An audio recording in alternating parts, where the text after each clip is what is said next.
Hello and welcome to the Bad Community Advice Podcast. I'm your host. My name is Seth Resler. I'm the founder of Community Marketing Revolution. And this is the podcast where we interview community professionals about the worst advice that they have ever gotten. My guest today is the founder and community strategist at Clocktower Advisors. He's also the co-founder of Talent Led and president of the Community Consultants Collective. He has over 25 years of experience in digital transformation and marketing strategy. In fact, he's worked with brands like Activision and SAP to create strong, loyal customer networks and foster growth through community. I want to welcome to the show, Todd Nilson. Todd, hi, how are you? I'm doing great, Seth. I've been looking forward to giving you the worst advice possible. Oh, that's great. I need more bad advice in my life. I don't have enough things going wrong. I'm glad you're here. You've come to the right person. No, absolutely. Well, before we get into your advice, I think I want to ask a couple of questions first, starting with this. And this sounds basic, but the word community is one that gets thrown around an awful lot. And I don't think we often enough stop to define what we mean by that. So when you're dealing with clients, what are you talking about when you're talking about community? Yeah, no, I'm really glad you brought that up. This is something that needs to be level set at the outset with any organization that I'm working with, so that we're just on the same page as we talk about community.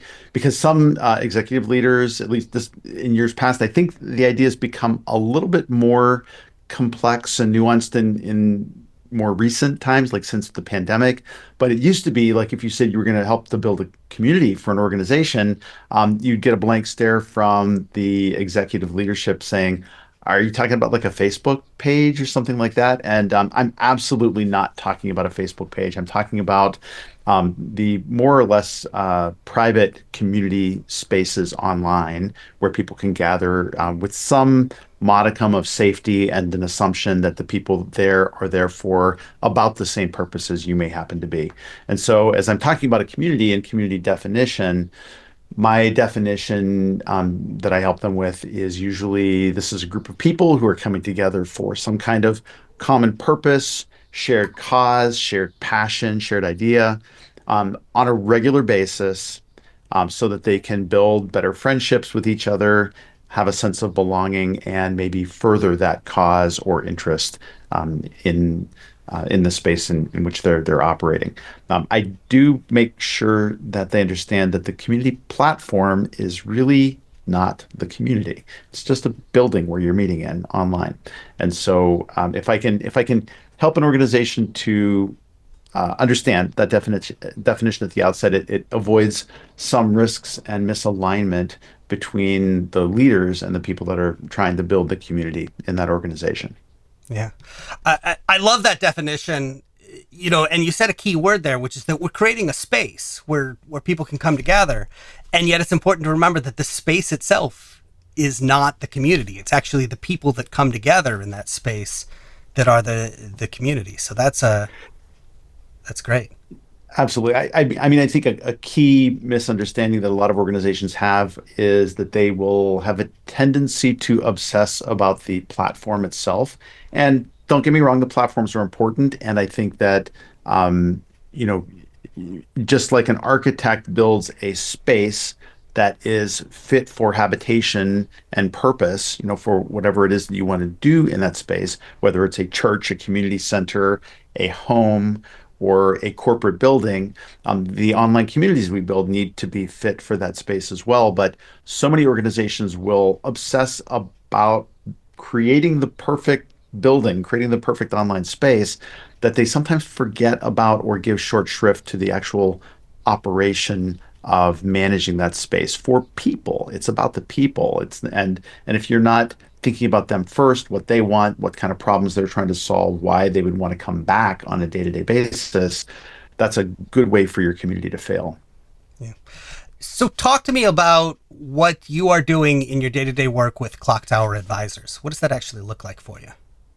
Yeah, so Clocktower Advisors, I started in 2015 as a vehicle for my personal solo consultancy work, and I help B2B and nonprofit organizations, usually mid-sized to large, to really get past the hurdles, reduce risk, and get into play a thriving online community space. And so that means generally speaking, that I'm helping their leadership team to build a strategy that connects whatever their business goals happen to be, or their vision goals, if they're a nonprofit, to the actual day-to-day activities in an online community. And so once we've understood what their goals are, my role is to validate that concept with the community members that they're hoping to reach or enable, and to help them to match those needs up, both their needs and their members' needs, to a community platform that's fit to the purpose that they're trying to fulfill. And so that work generally takes a couple of months to go through that process, a little bit longer if there's an enterprise community platform that needs to be integrated with other services. But usually within 4 to 5 months, we're able to get well on the road to having a community gear up for launch. And I'll often help them to identify the right talent to be the community manager for the organization, because I work as a strategist, and they don't want me running the day to day in the community. Or I'll help them to coach someone internally that they've already identified for that role. And so I'm usually kept on for at least a period of time to be a coach, oversight, help set up governance and metrics for the organization's community, and to make sure that everything is ticking along in the way that it should be. And then talk to me a little bit about the Community Consultants Collective, because you're working with a number of other people who do something very similar to what you do. Yeah, yeah. So the Community Consultants Collective was started, the CCC, as we call it, was started to really be a place to help launch the careers of more independent consultants.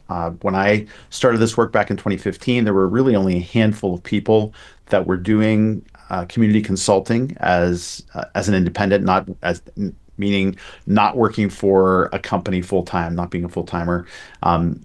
And I think that those of us that did start back in that time had to invent a lot of things ourselves. I was fortunate because I came out of really my career as a recruiter was consultative, and I was used to writing contracts. I was used to hunting for business.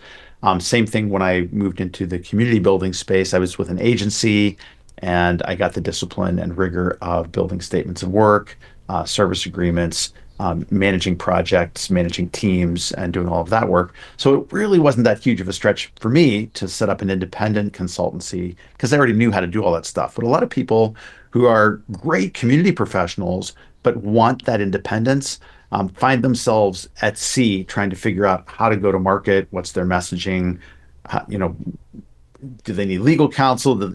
How do you set up an LLC or another kind of legal entity, depending on what country you're in? How do you handle your taxes? Like all of that kind of stuff. And we wanted to provide a gathering place with the Community Consultants Collective to have resources, fellowship, professional development, and other kinds of resources and opportunities that would help people to get established in their careers. Because I firmly believe we're going to be at a spot where more and more organizations recognize that community building is part and parcel of your customer success mix, a part and parcel of your marketing efforts that you do, and it's not an optional. You need to have it for whatever organization you're trying to run. Yeah. And I'll mention I am a proud member of the organization. I found it to be very valuable. So I'm really glad that you are doing this. One of the things that has struck me is that there is a broad cross-section of community consultants doing different things. They're all not sort of cookie cutter and doing the same things. I wonder if you could talk a little bit about the different types of people that you have encountered and the different types of communities that they're building, but also how you've seen that change since you got started in 2015. Yeah, well, I'll say that that difference in the kinds of community consultants who become part of the CCC is, while maybe not by design, it is part of what makes it a resilient and interesting organization to belong to. The various types of consultancy that are available, range from somebody that wants to freelance or outsource their time as a community manager for an organization, or maybe a moderator, all the way to being a operations or strategy person, like myself. And some people want to do it as a side gig. Some people want to do it as a full-time thing. Some are really just interested in working in nonprofits or associations. We have special interest groups for both of those. Others are just doing small communities or tiny communities or startup communities. And, there are gradations and different kinds of advice that you get for the different kinds of communities that are out there. A big difference between a community that is trying to monetize versus one that is providing support for a product or service.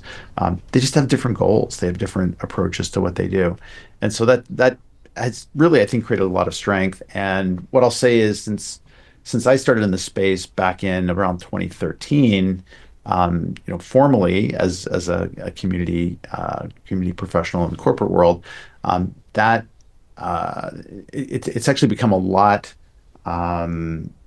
more niched in approach. A lot of the organizations where I found work previously were enterprise companies, mid-sized to large, Fortune 1000, if you want to think of them that way, or mid-sized or large nonprofits.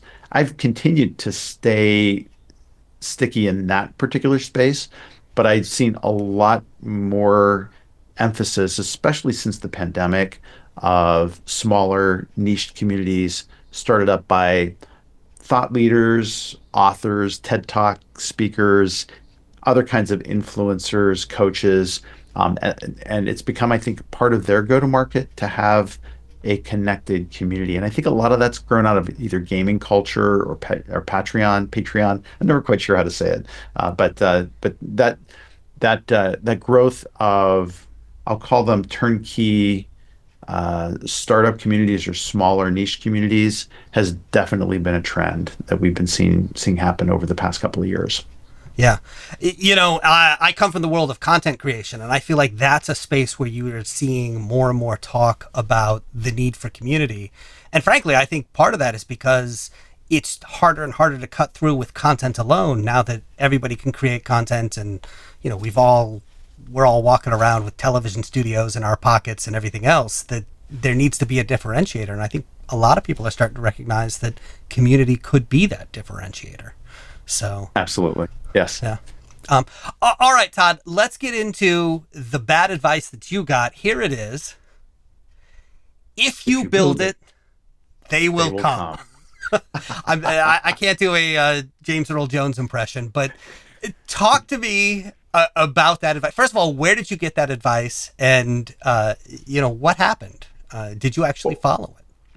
There's an old movie. This probably dates me, but the Field of Dreams, and that was sort of like the whispered advice from the ghosts or the spirits of baseball, saying if you build it, they will come. It was implication. If you build this stadium, they're just gonna these ghostly baseball players are gonna show up and populate it, and it's become a almost kind of call it an adage that's scoffed at by many community professionals. I think anyone in the community space that hears that will roll their eyes and say, "Yeah, right, sure." This is probably the worst advice, and I think by and large companies have that build communities have recognize that it's bad advice, that you can build the prettiest online community space possible and find that nobody shows up if you've done a bad job of it.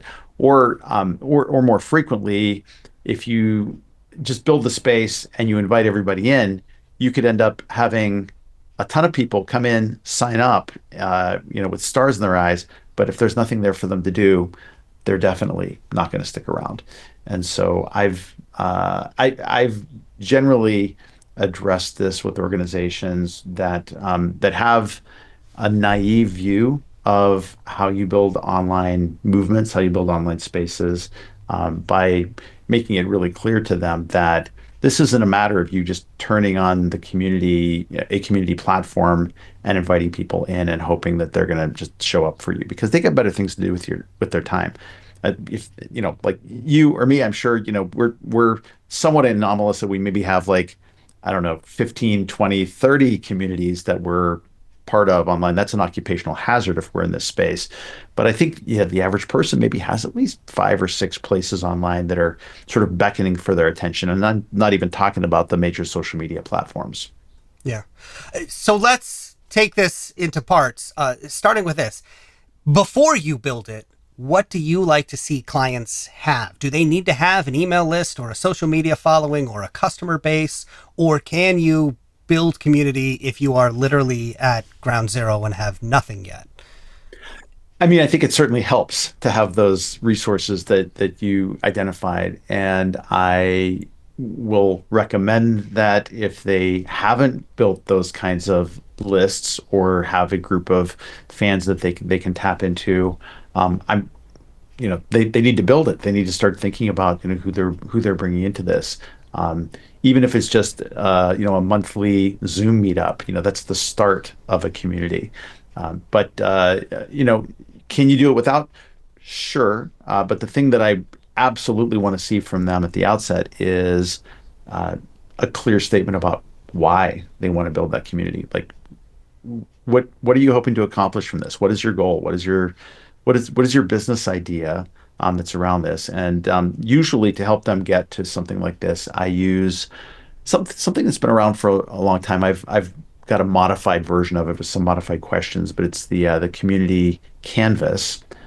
Used to be able to get it at communitycanvas.org, I believe. They've done a new version of it that I just don't groove on. The older version looks more like a business canvas, business idea canvas.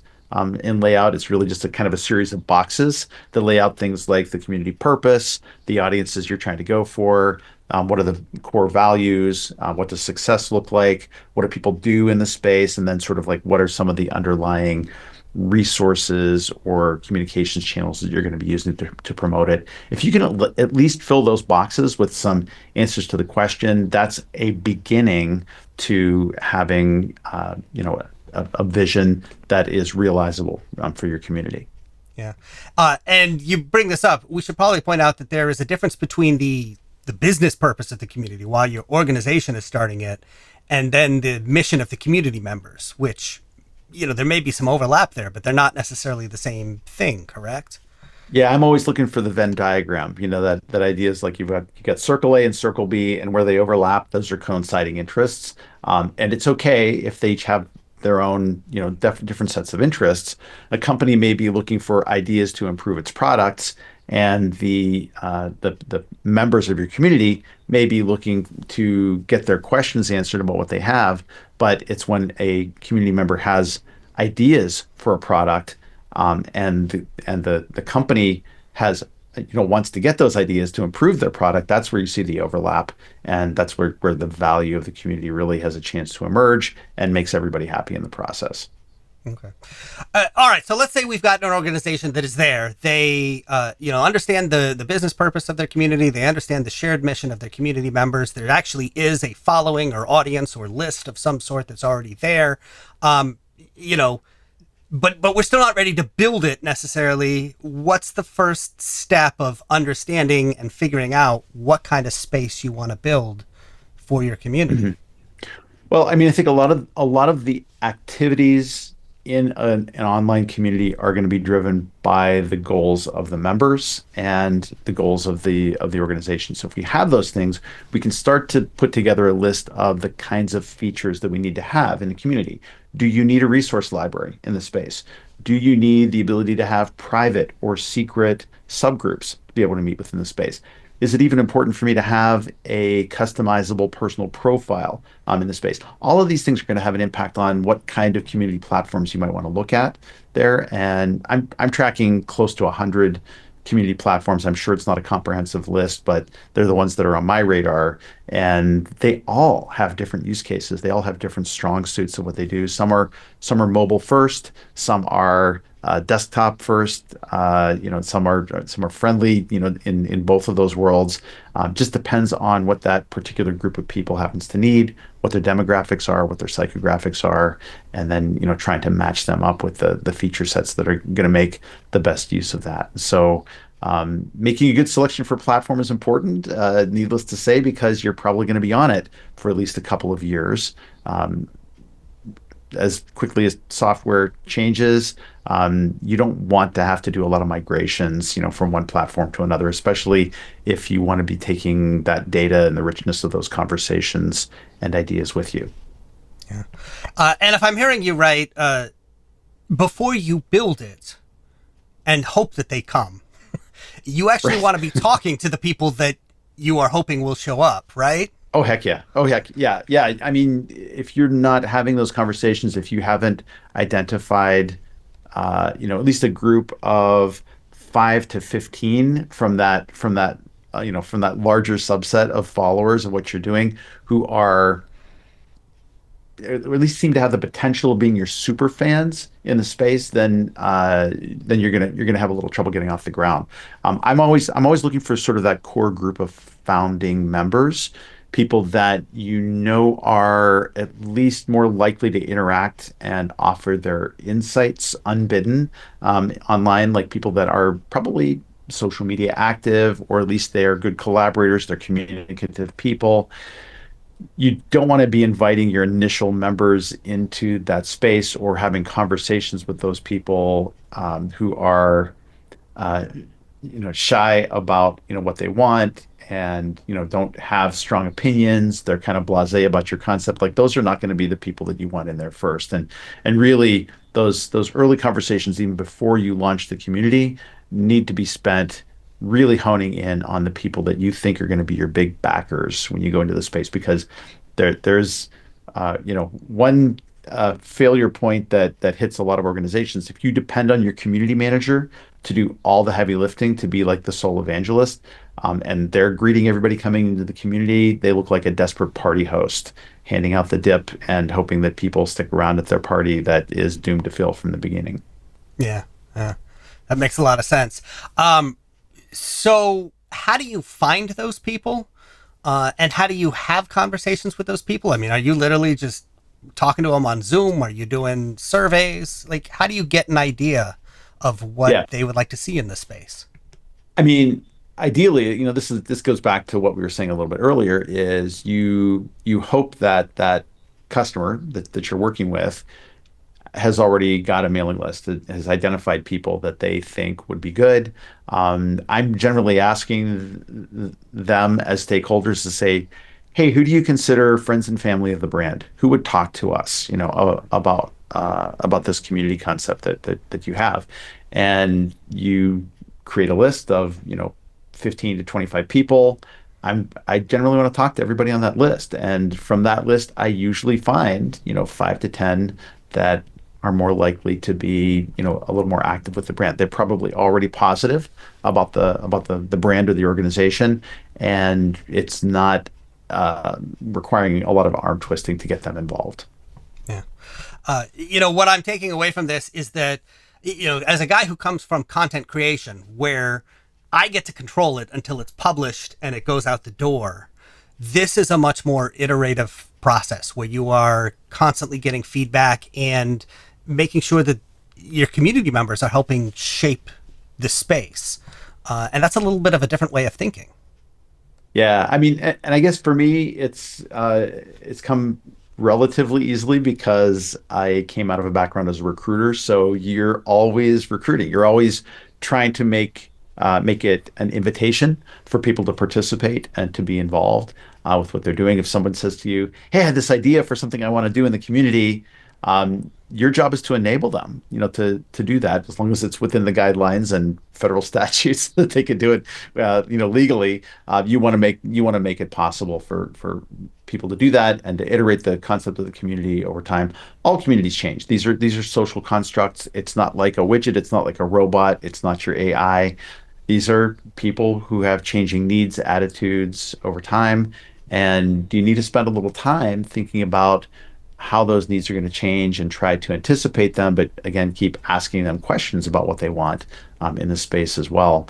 And for me, as a strategist, that's really fun work to do, because I can think about what do people want when they come into the community, maybe months 1 through 3, but once they've been there 6 months to a year, their needs have probably changed, and the kinds of things that they're looking for, the kinds of resources and conversations and events that they want to find in a community have absolutely matured. And then, again, for people that have been in the community for over a year, who are the veterans, wow, you know what? They want a totally different set of things. Maybe they want to give back. Maybe they want greater visibility for things that they're doing or working on. So they're having some kind of roadmap for that journey of how people are going to develop and have their needs develop in the community over time is really critical to put together as well. Yeah. So let's do this. Let's rephrase the bad advice and turn it into a good piece of advice. So instead of, if you build it, they will come, how would you rephrase that advice to make it good advice? I think plan it, build it, validate it, and they will come. And that they need to feel invited into that process of co-creating whatever this community is going to be.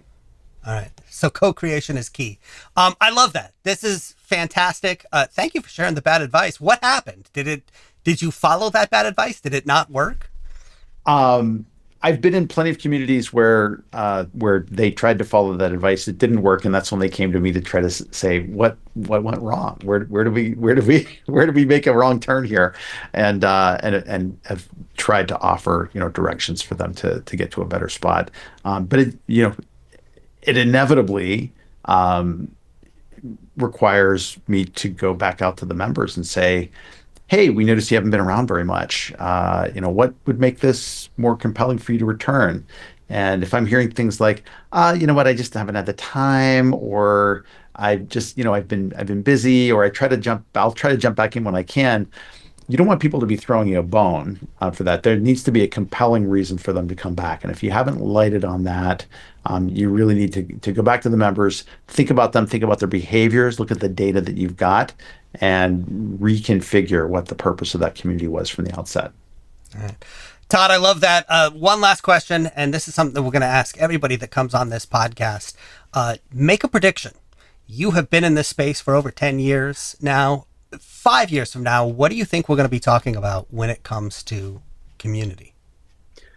I, you know, I'm I'm not great at crystal ball gazing, but what if you press me to make a guess for where things are going to go? I think in 5 years from now, we're going to be much deeper into niched communities, so smaller community spaces where people connect to each other a little more intimately than they do in the big social media platforms. I think we're already seeing like the continued degradation. Cory Doctorow would call it the enshittification of those platforms. Pardon my French for that, but those spaces are falling apart because of their commercial, their mercantile interests in just keeping your eyeballs fixed on the site. That's, I think, going to inevitably lead over the next 5 years to a strengthening of more private online community spaces where you're connected to each other. The double edge of that particular sword means we might be more disconnected, from each other, from people that have maybe slightly different viewpoints than our own. We really are in a crisis of the commons right now. Like where can we get together to have those conversations with people who are maybe not like us, but where we can have not just these ephemeral social media interactions, but deeper, more qualitative conversations with each other about how do we make this society we live in better. All right, I think those are really important questions, and I think that's a great prediction for what may happen. People can find out more about you by going to clocktoweradvisors.com. Is that correct? That's right. Absolutely. I blog there on a regular basis. I've got some ebooks that are available for download and some other kinds of resources there. So it'd be lovely if people would check it out. And the Community Consultants Collective, we should point out that there's a reason to go there if you are a community consultant, but there's also a reason to go there if you are looking for a community consultant. Talk to me about where people should go if they fall into either of those categories. Yeah, that's right, Seth. So if you are a community consultant or you're consulting curious, you just go to communityconsultants.life and join the community. It's actually free to become a member of it. And so if you are exploring the concept of becoming a community consultant, you'll find resources there.